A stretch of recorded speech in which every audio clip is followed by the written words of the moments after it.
Welcome to the Attention Deficit Disorder Expert Podcast Series by Attitude Magazine. Good afternoon, it's Susan Coffin for Attitude Magazine. Today's Attitude ADHD expert topic is one of great importance to all of us with ADHD, and it's about distractibility, distractions, and interruptions. Those pesky interruptions that keep us from getting things done both at home and at work. Our guest today is Geraldine Markel, Ph.D. She's an educational psychologist and the principal of Managing Your Mind coaching and seminars. She has long experience with providing strategies for both adults and adolescents to help enhance productivity and manage interruptions. Her most recent book is called Actions Against Distractions, Managing Your Scattered, Disorganized, and Forgetful Mind. Geraldine, thank you very much for joining us today. We appreciate it. Thank you. It's great to be here with you. Why don't we get started? And please post your questions. Thank you. Well, today's topic is distractions, and it's no secret that today much of society just acts as if they have ADHD. And the population seems to be suffering, as those with ADHD, from continuous partial attention, where attention is going in and out.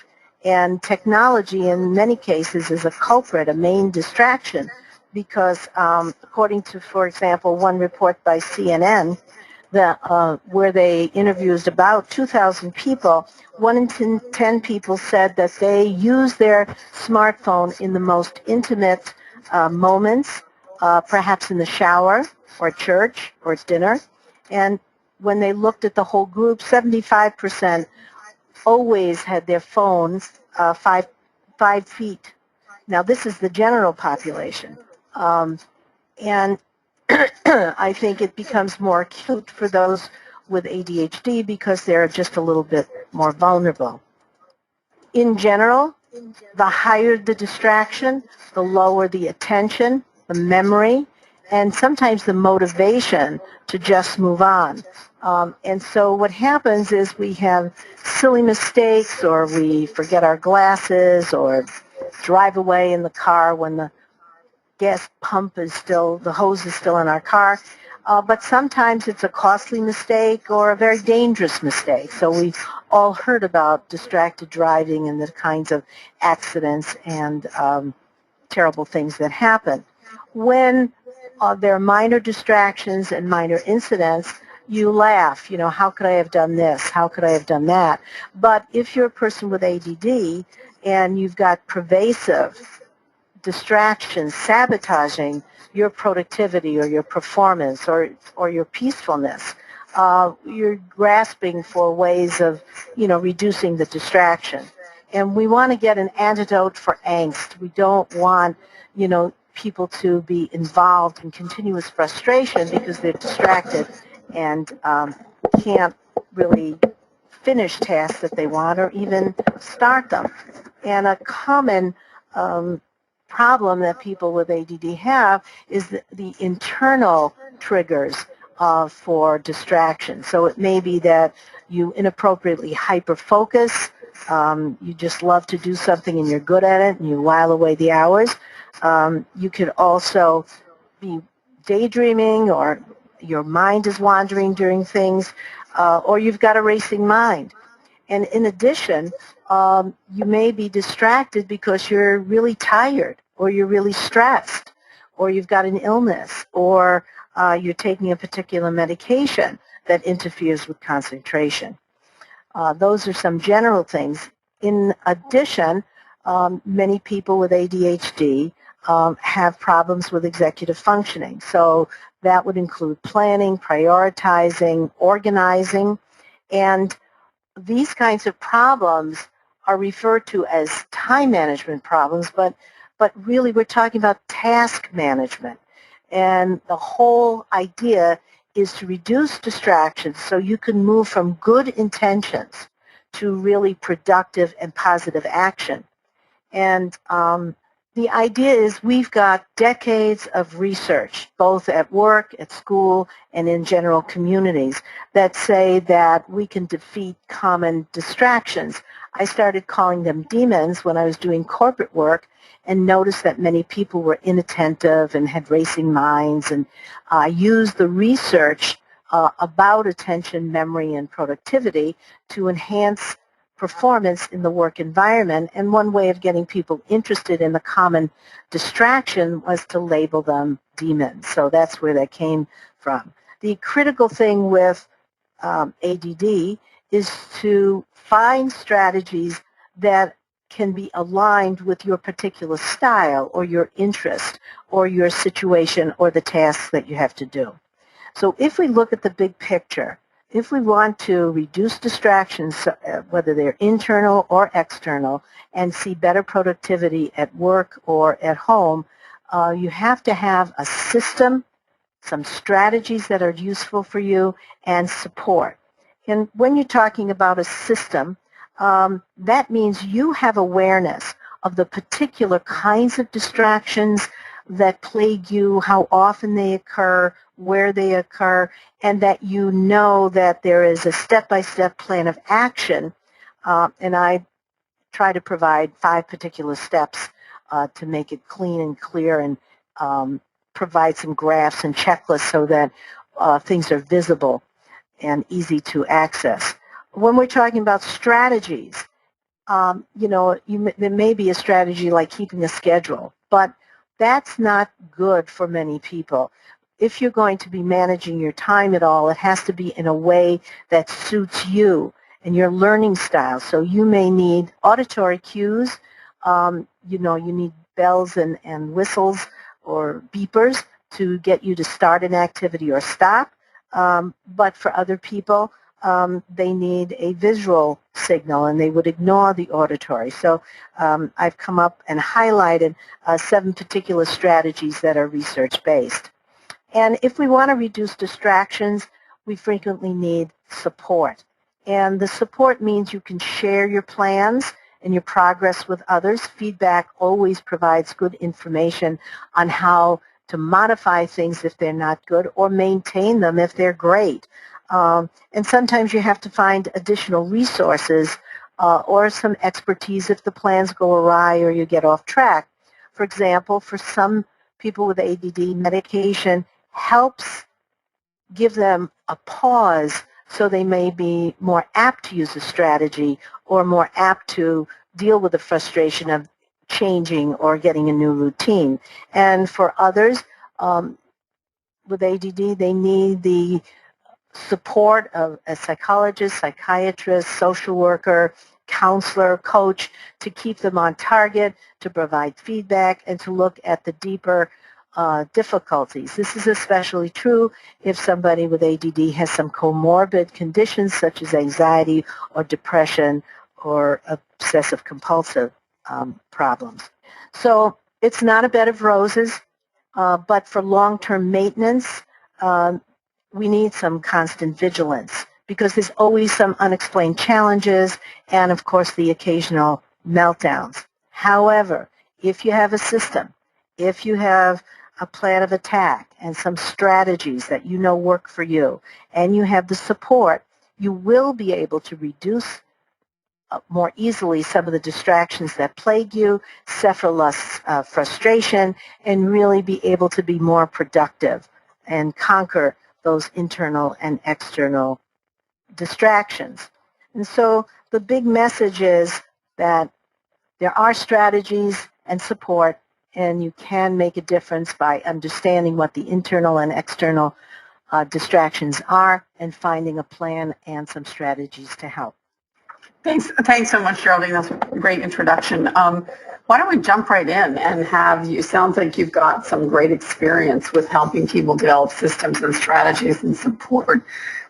Can we jump right into systems and your suggestions for the kinds of systems that work, that your clients have found to work? Sure. When I'm looking at a system, I might be thinking of you as the person with a particular profile.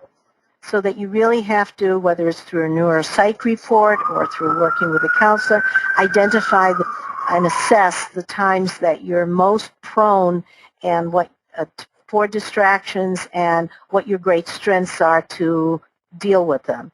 The next part of a system would be really understanding the tasks that you have to do, making sure you got great instructions, models, have the assertive skills to ask for clarification when you need it.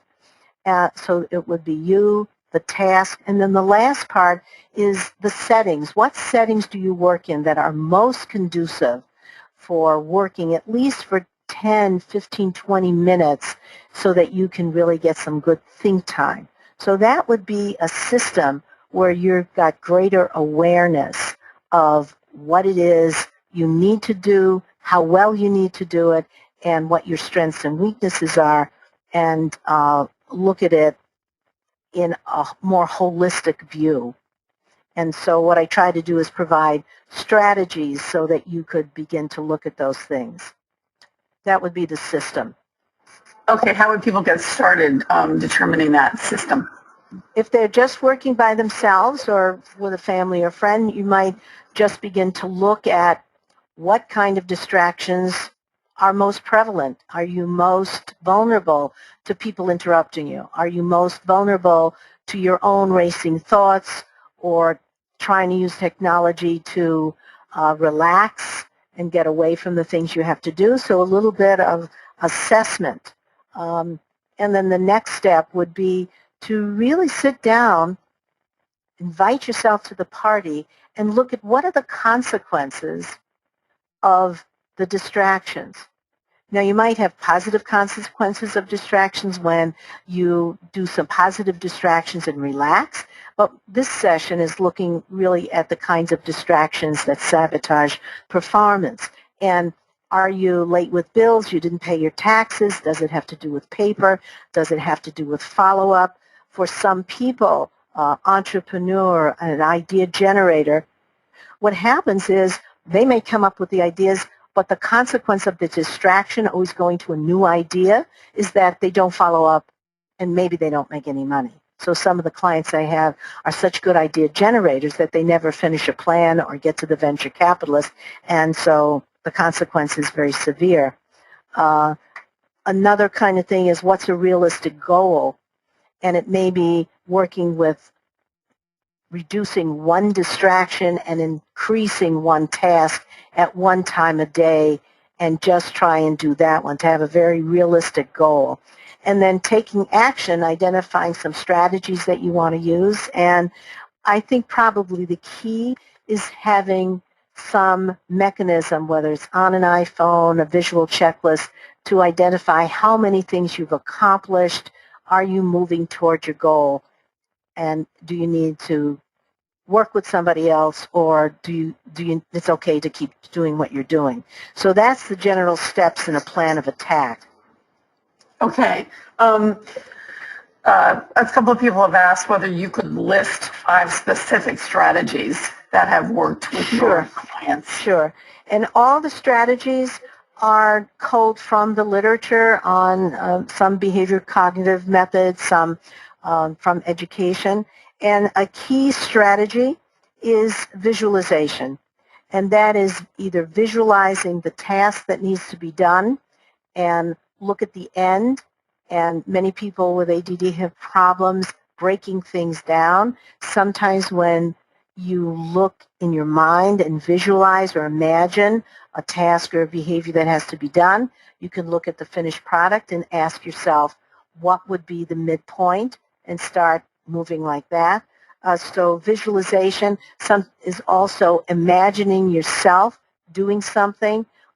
If you have to begin doing a task, maybe you want to imagine a time when you were successful, and that would motivate you. So visualizing the task and some of your behaviors is key and has found with research to really enhance performance. Some of this research came originally from sports psychology, looking at divers who won medals and those who didn't, and the critical difference between those who won medals and those who didn't were the divers who visualized their performance just before diving and then did the dive.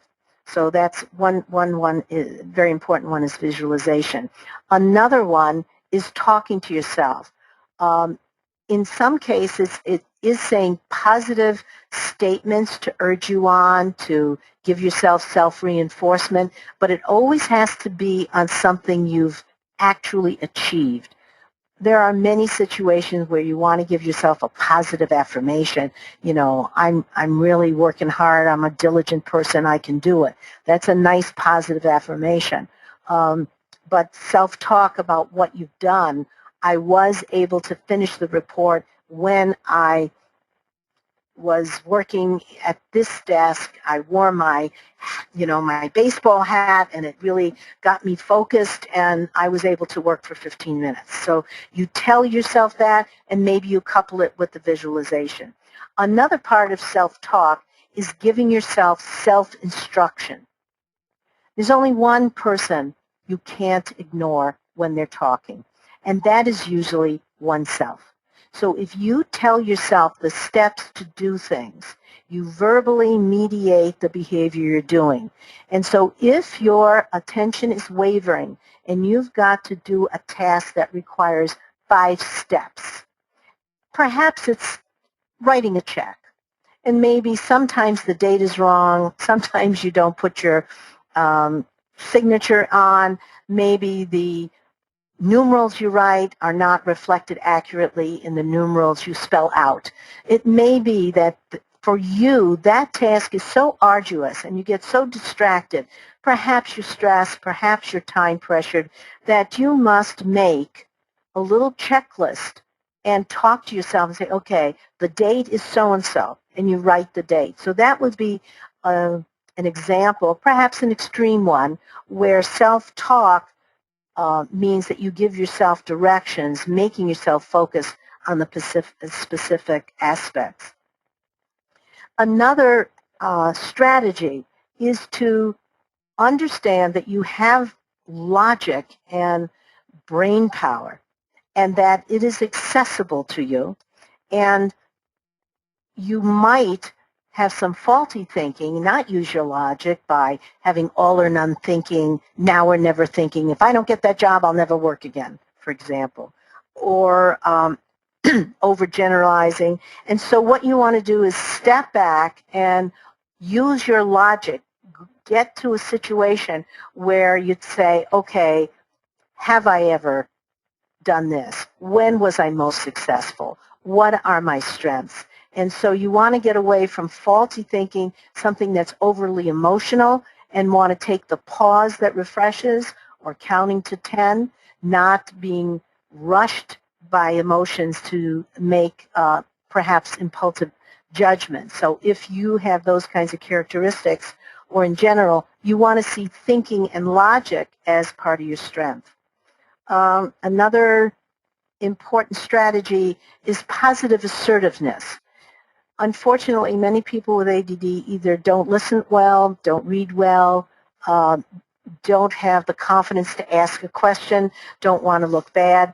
But in today's society, supervisors, instructions, may be wanting time, may be wanting to, and you're faced with a job where you don't have clear directions, where perhaps you don't have the prerequisite skills, or you don't know where the resources are.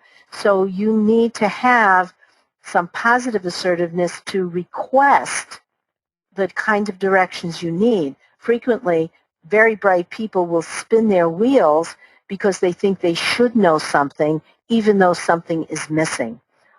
Also, positive assertiveness comes in warding off unnecessary interruptions. It may be at work that you have a sign as silly as "Genius at Work, please leave me a note," but telling people the times when you need to have just quiet time to think, even if it's only 15 minutes. If you go into corporate settings and you ask a group, how many of you have 20 minutes dedicated time on your schedule? It's protected, that you can think, problem solve, and analyze. You don't have very many hands up. And so it's even more important for people who may have racing minds or daydreaming or scattered minds or have memory problems to assert their right for some quiet, protected, distracted-free time and setting so that at least for 20 minutes you can think. And a person of average intelligence or bright can get a lot done in a little bit of time. Another kind of research-based strategy is to set up a routine, and that certainly doesn't feel like something that a person with rampant ADD gets into. And sometimes you need to have a routine with the support of other people. Exercise is a critical factor in health and stress management. Perhaps you hate to exercise. Perhaps you do it 2 days. Anybody can do anything for 2 days. When it comes to doing something on a long-term basis, it may be that you need to organize stuff with a wellness program at work, with a friend, with a family member, to get you into a routine. For some people who have perhaps an exercise machine at home, here's a routine. You get into your clothes. You are not allowed to brush your teeth until you exercise. Most people will want to do that. So you go down, you exercise, and only after you exercise can you brush your teeth, and then you go on for the day. So sometimes you have to understand that you put the least preferred activity first and get it done. This is very common with students or people who are going back to school. They may be great at math, so they do all the math first, and they're not great at reading and English, and by the time it's time to do those tasks, it's way too late and they forget about it. So you always, in terms of a general routine, put at least 20 minutes of the least preferred activity first and use the other activities as a reinforcer. For many people, they need a routine of having a checklist on their door. For some people, they might have photographs or icons of their keys, their phone, their water bottle, their snacks, their materials on the door before they leave. And if it's a picture, their eyes will go to it. If it's print and just a checklist, their eyes might not. So people have to understand when they're creating routines or checklists that they really have to look at their learning style, and that may be a time when you're using the use of an expert. And then the last one that I mention in many of my writings is the stop, look, and listen. That's my interpretation of count to 10 or take a break. This can be done when you're in the midst of a task that's not going well. Instead of hyper-focusing and spinning your wheels, perhaps you have a timer on and you know your attention starts to wane after it may only be 15 minutes or 20 minutes. At that point, you stop. Tell yourself it's fine. Smart people can get a lot done in a little bit of time. You look into your mind's eye and review what you've done and what you need to do. And perhaps you want to decide that, you've done enough. You've done a great job. Once you look into your mind's eye, you may decide, I'm going to close the books for now. I'm not going to do any more of the taxes, the receipts, the accounting, and I'll come back to it a different time. But you look within yourself about your schedule, and then you give yourself some self-instructions like, if I'm going to stop now, I have to put it in the schedule again. And so right then, you put it in a schedule. So whatever you're doing, you're stopping to pause to allow your logic to get in and allow your emotions to calm down. You're looking within yourself at the task and your performance, and then you give yourself some good self-talk so that you can either stop what you're doing, maintain, or perhaps modify what you're doing. So those are 7 research-based strategies that form the basis of behavior change and getting to reduce distractions. Those are terrific. Geraldine, we have a large number of terrific questions here, and maybe the way to further explain your systems, which sound really helpful, would be to describe them in the context of some of the specific questions that people have Sure. posted. So let me start with one from Jim, who says, I'm a project manager. I have 20 or more projects going at a time. I'm absolutely great at coming up with the projects, at launching them and getting them going, but I have a really hard time finishing them. Any specific strategies that you would recommend for Jim? Well, the first thing is to really enjoy that creativity.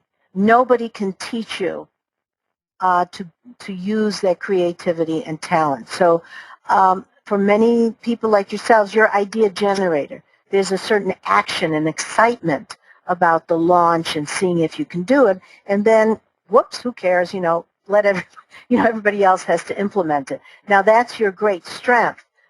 For some people, there is a lack of specific skill that has to do with project management. And perhaps you were bright and put in this role because you're so bright and have so many ideas, but you haven't had the training in project management. And so one of the things to do is to take, an all-day course, an online course, use your, go out of your corporation to do it, to just see what are the steps that you need.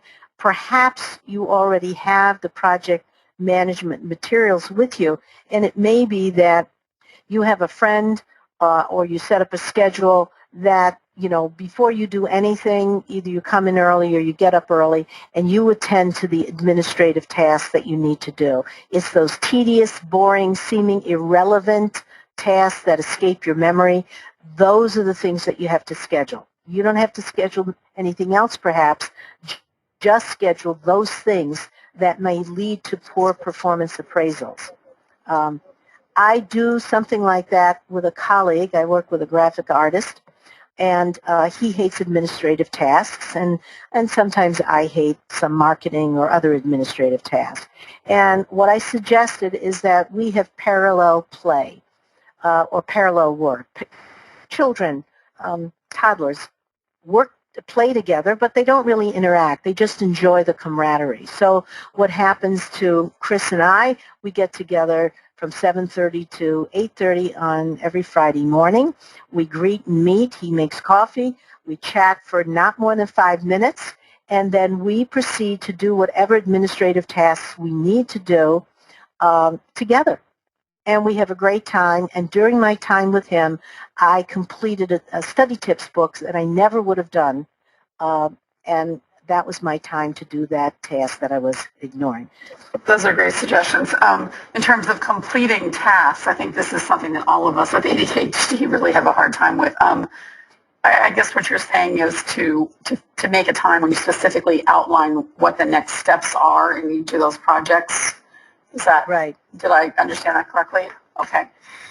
And I think most corporations or most project management systems do have that overall visual chart, whether it's a whiteboard, plasticized board, where every project is listed, the due date, the benchmarks, and so on and so forth, so that the project manager at one glance can see where things are going. Sometimes it's color-coded. Sometimes there's some wonderful person in your organization that loves doing this. So they might have the responsibility of posting the action steps and the completion of them. Okay, so visualization, actually articulating the final steps. Completing. Just wrapping up on this question of how to make sure you finish the task. Yeah. Right. Well, I always think a visual poster clearly defining the steps, the date of completion that's necessary, and space to write notes.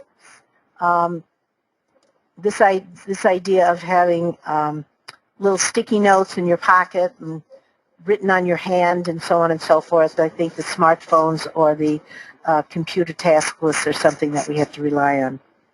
Okay. Someone on the webinar has posted a comment for Jim. Jim, who has a hard time finishing the projects, he says he's a certified project manager himself, and the key, which I think is reinforcing what you're saying, Geraldine, is establishing metrics for each task and delineating each task into smaller chunks. so that you Right. actually articulate each task all the way through the end.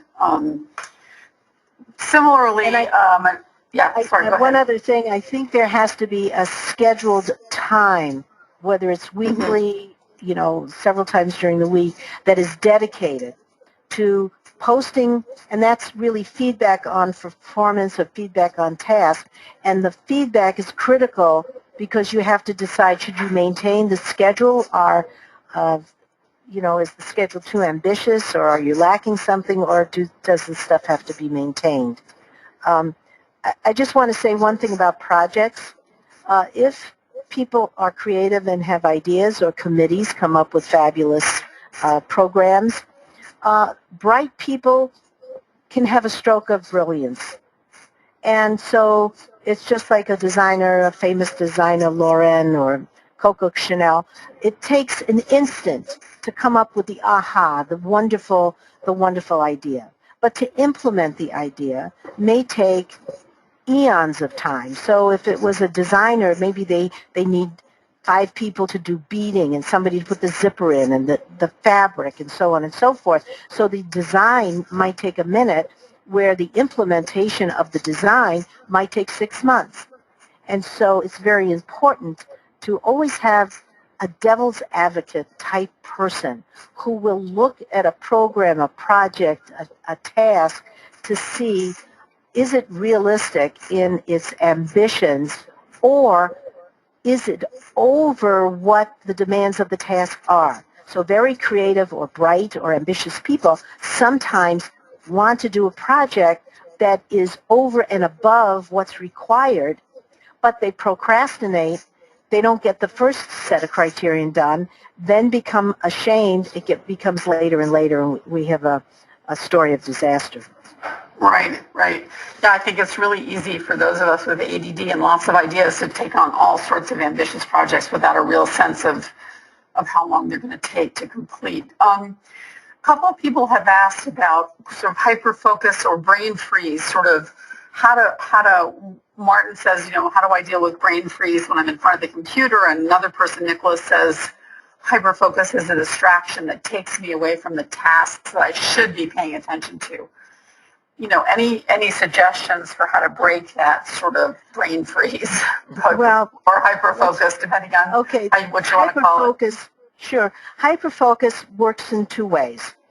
If it's something you're good, you like it, and it's required for your job, then the only thing you have to do with hyperfocus is make sure that you stop periodically to make sure that you're not spinning your wheels or getting perfectionistic or so on and so forth. So that's the positive part.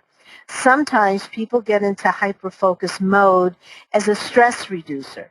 So they do something they like or they're good at or is relaxing, takes their mind off everything, and they just get lost for hours. And so it's good to be distracted, but you've got to find the right time and place to get the distraction. Now, unfortunately, the Internet has moved in as a primary way that people engage in hyperfocus. And some of the data that's coming out is that designers of games are using neuropsychologists and what we know about pleasure, pain, interest, incentive to keep people going in the gaming with different incentives, and all of a sudden people are buying extra things and they just want to do one more. If you're in a situation like that, you have to get help, not get engaged in those things.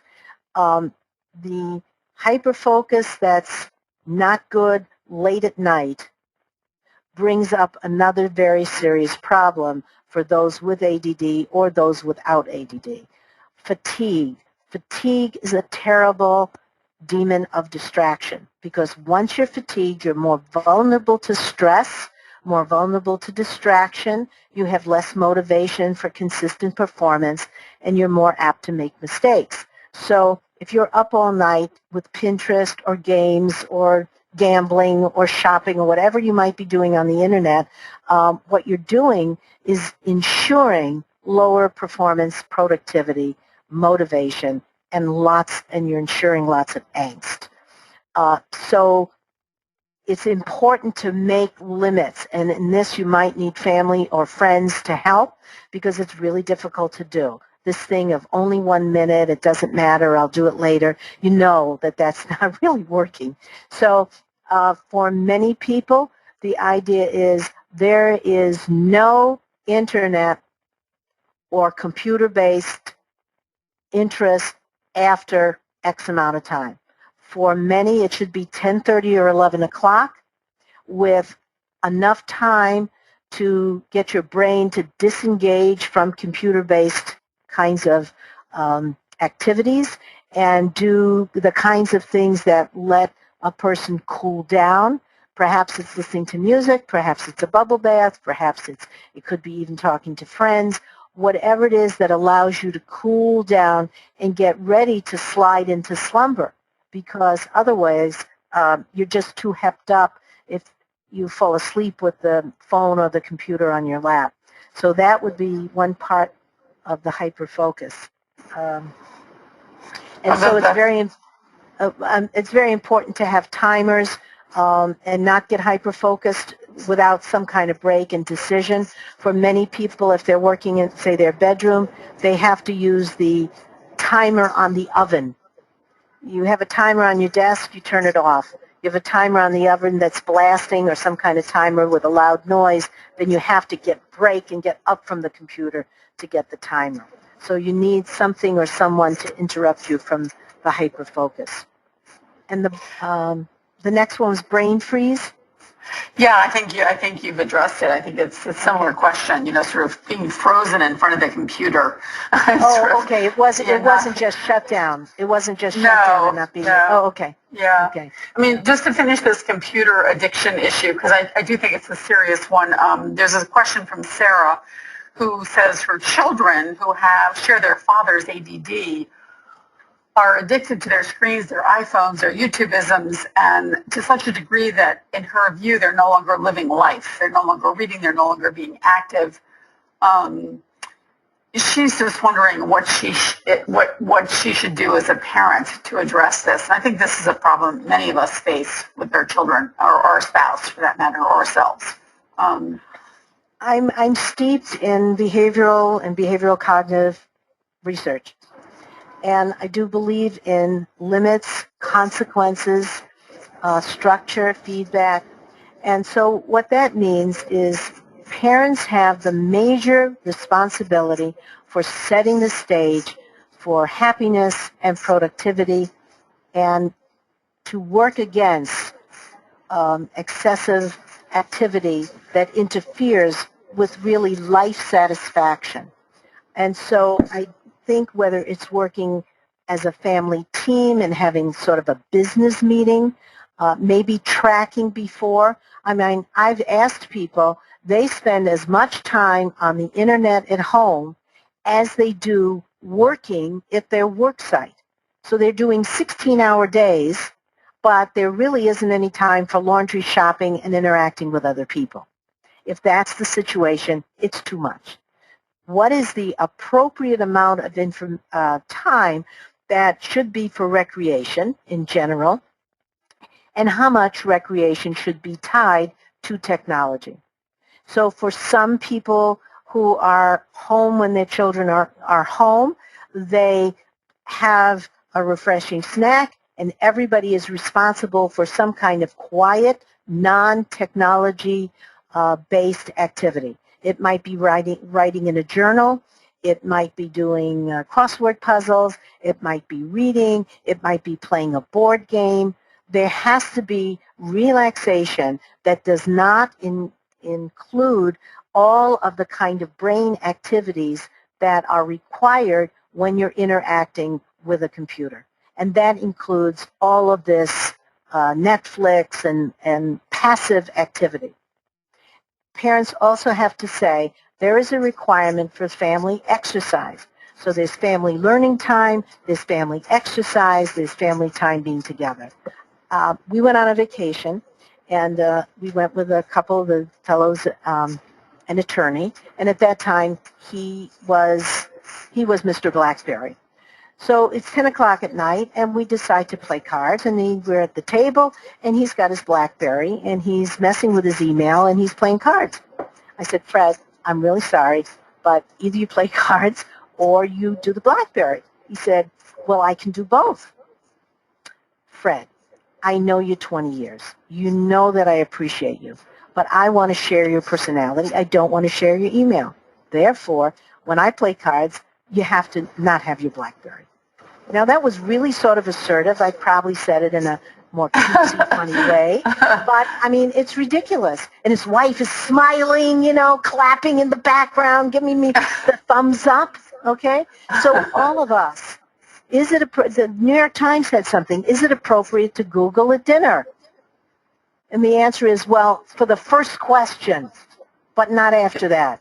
If you're addicted to information, not the first question. You say, I'll email you the answer later on. So you have to make the decision how much is really needed for healthy development of children's minds and bodies. And if you were to compare what goes on now with even 10 years ago, there's an enormous increase. One, count the number of hours, and then get it back to not more than an hour a day, an hour and a half a day, and certainly time equal to that doing homework. Now, many students say they need the computer to do the homework. I would have them do it without the computer first and then check. Or I have no problem with students using Skype to have a companion while they're doing their homework, but I think it has to be at the kitchen table, not in the bedroom by themselves. Okay. I've just been corrected by a number of people who pointed out that in brain freeze or shutdown is very different from hyperfocus, and they Right. would love you to address sort of shutdown brain freeze situation where they just find themselves stopped Right. Okay. So one important thing to assess is when exactly and how often does brain freeze occur, and during what tasks. It usually does not occur when you're doing something you like and you're good at. It might occur either when you're tired, stressed, facing a task that you hate, facing a task that you don't know how to do, facing a task that's boring, or facing a task that requires speed and accuracy in something that you're not good at.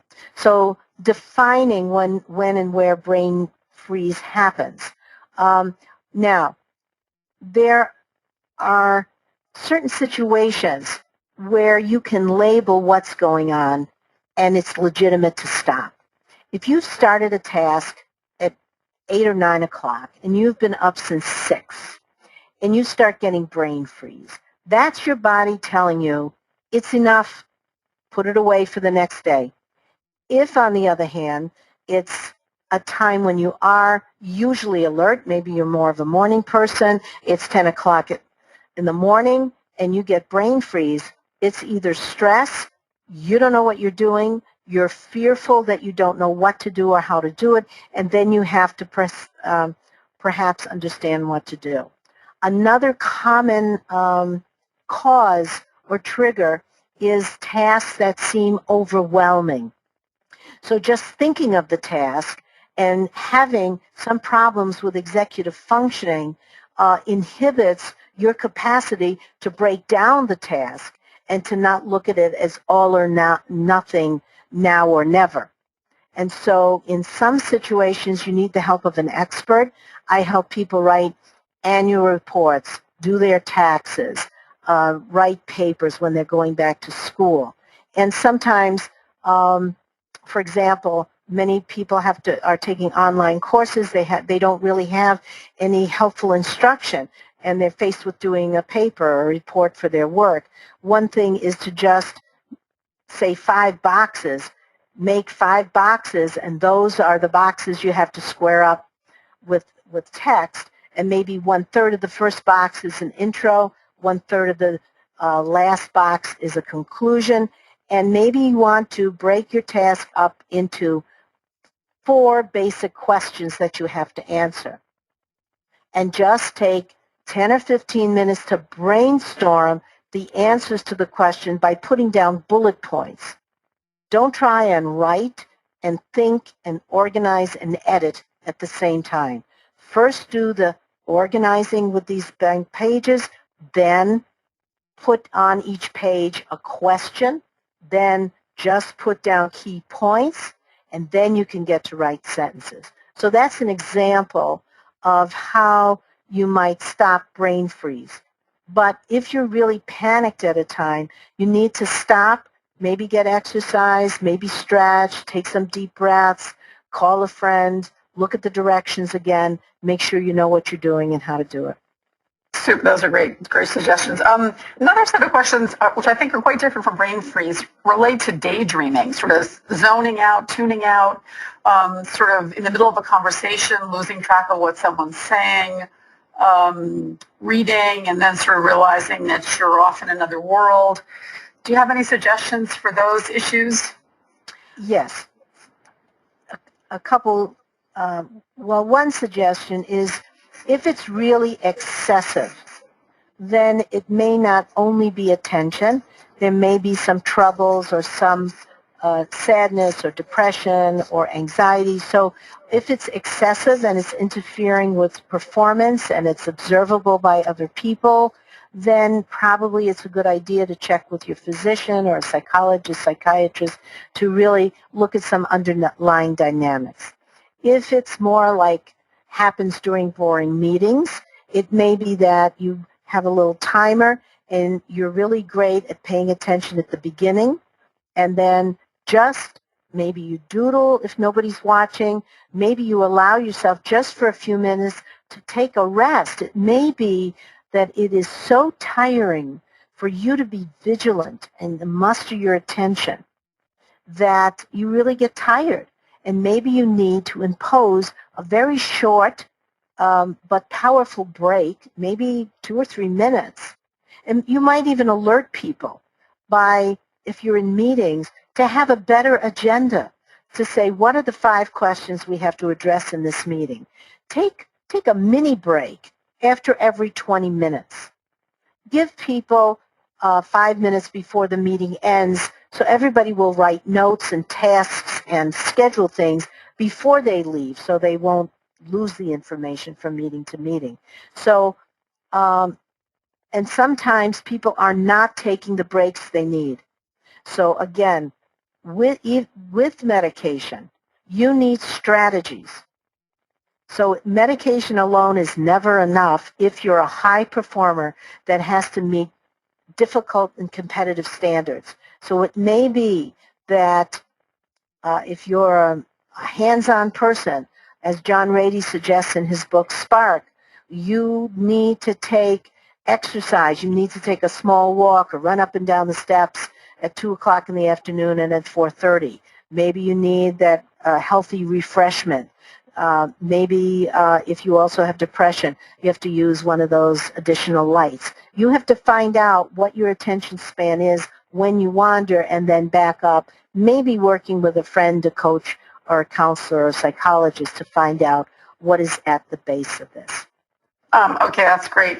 Someone posted during your last answer that she found that Watchminder was a great tool to help with zoning out because it's a watch and no one knows you're using it because it's just right there, keeping you on track. So I think are there any kind of technical supports like that?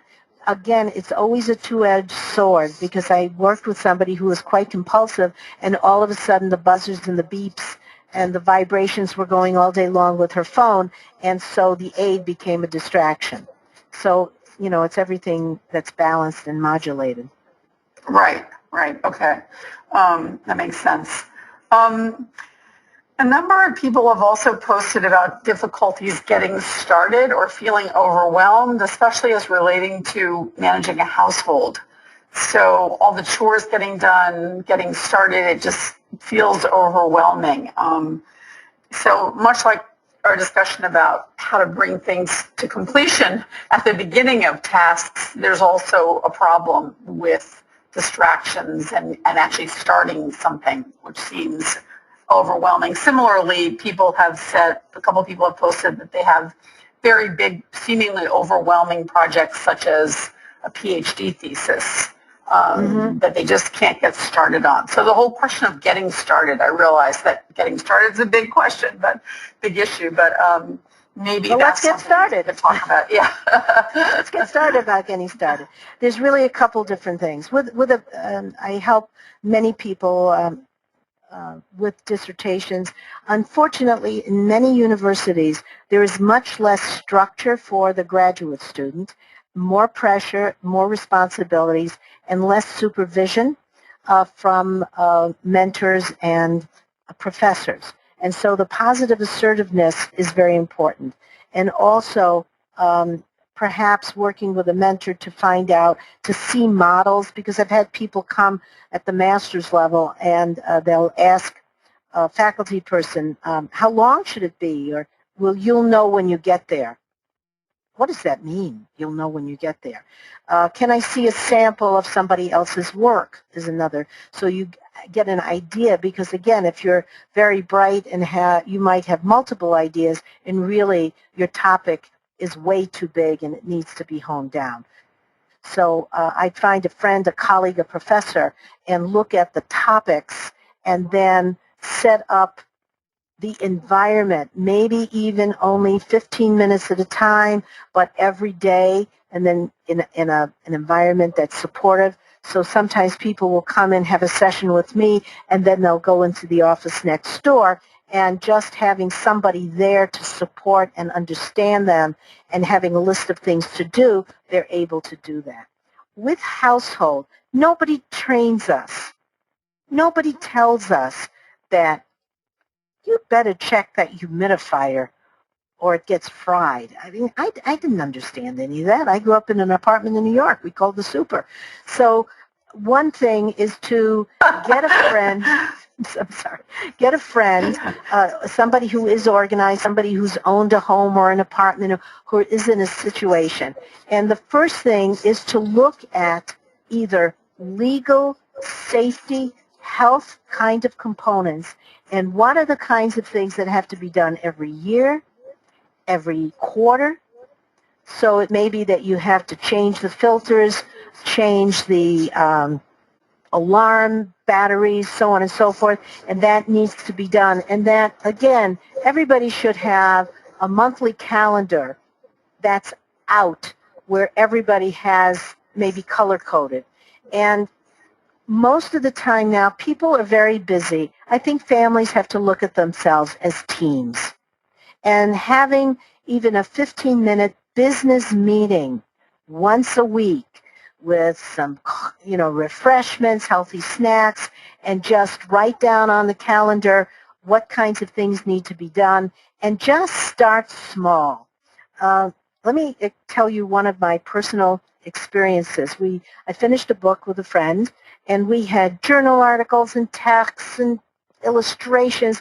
My floor was strewn with cartons and files and so on and so forth.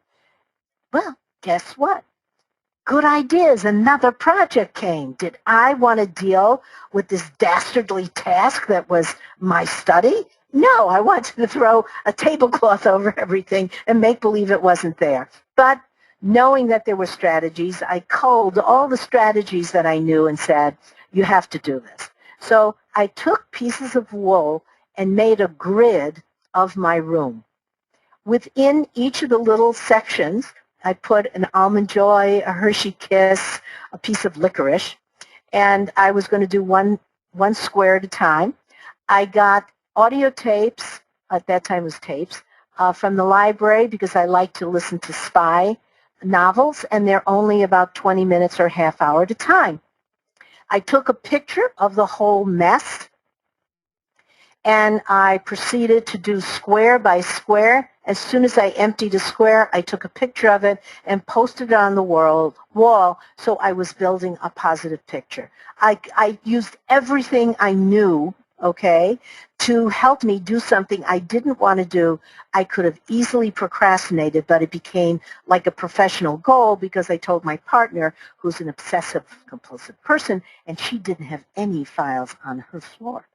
So that's, we have the strategies. Sometimes you need to work with somebody who has a research base or is a professional organizer. I mean, if you're a clutter bug, it may be that you beg, you barter, you pay to have somebody who likes to do that kind of stuff anyway come in once a week or once a month to sort of straighten up or to help you organize. Geraldine, this has just been such a great session. Thank you so much for your ideas. In conclusion, I guess, are there any books that you would recommend for productivity, time management, for ADD folks? Well, if you're talking to an author, I would be remiss by... Please cite your own. Right. So one book is Defeating the 8 Demons of Distraction, Proven Strategies to Increase Productivity and Decrease Stress. That's a more general overview book. And then the next one I did was Actions Against Distractions, which is more like a workbook. And so if a person felt fatigue or stress or technology needed specific action, they could work alone with a friend. Psychologists or social workers or other coaches can use the checklist and the step-by-step procedures. I think certainly if people want to know about health and wellness, Rady's book on Spark moves you into that domain. Certainly the things... you mentioned that before and people didn't catch it, so let me just say that that's John Rady, Ratey, and the book is called Spark. Right. And then most of Hollowell's books with Rady and by himself provide an insight in how self-confidence and your feeling about yourself might impinge upon your whole sense of being and your productivity. People like Sari Solden particularly look at women, and Terry Matlin has survival tips for women, and Terry Dixon in Traverse City and author Robin work with couples. So it really sometimes the productivity issues are clouded because there's some other major things going on. And so creating a team for yourself, regardless of the books, if you're a person who buys books but doesn't read them, try audio tapes, try videotapes, try reading them with somebody else. Whatever your pattern is that's not productive, there are tons of things you can do to bypass it. My website is www.Demons of Distraction. There's a blog, and there are some tips that are tweeted all the time. I also went on Pinterest. But don't get lost. You can only do it for 10 minutes. Okay. Thank you again. You've got a number of notes saying this was just a super helpful webinar. Oh, that's so nice. I loved being here. Thanks, everyone, and have a great rest of the week. Bye now. Bye. For more Attitude podcasts and information on living well with attention deficit, visit attitudemag.com. That's ADDITUDEMAG.com.